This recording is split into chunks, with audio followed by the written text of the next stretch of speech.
এ নিয়ে কোনো কথা বলতেছে না, তারা একটা মাধ্যম ধরছে, বলতেছে না এটাই ইসলাম, খেলাফত কায়েমের এটাই একটা মাধ্যম, অসংখ্য মাধ্যম আছে, এইটা একটা মাধ্যম হিসেবে ধরছে যে এখানেও সংখ্যাগরিষ্ঠতার মাধ্যমে একটা প্রভাব জনগণের মধ্যে পড়বে।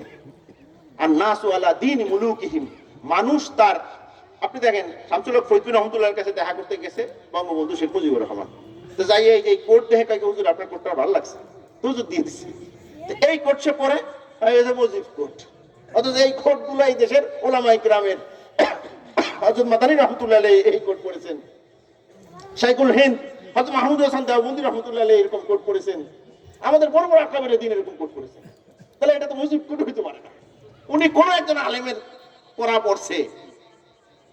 কেন? মানুষ তার নেতার অনুসরণ করে। আপনি যদি একজন আলেমকে সংসদে পাঠান, এই এলাকার মানুষের মধ্যে একটা বিশাল বড় এক পরিবর্তন আসবে। যে আজিজ সাহেব আলেম হয়ে সে যখন সংসদে গেছে, আমিও আমার সন্তানকে কি করাই, আলেম বানাই, ঘরে ঘরে ইনশাল্লাহ আলেম তৈরি হবে, পুরো একটা দ্বীনি পরিবেশ এখানে কায়েম হবে ইনশাআল্লাহ তাআলা। আমি আর কথাকে দীর্ঘায়িত করবো না। আল্লাহ রাব্বুল ইজ্জত আমাদের সকলকে তৌফিক দান করেন।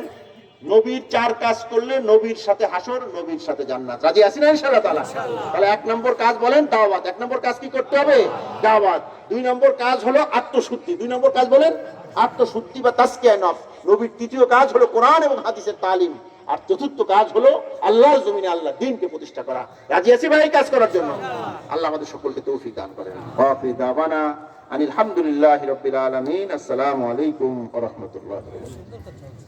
আলহামদুলিল্লাহ।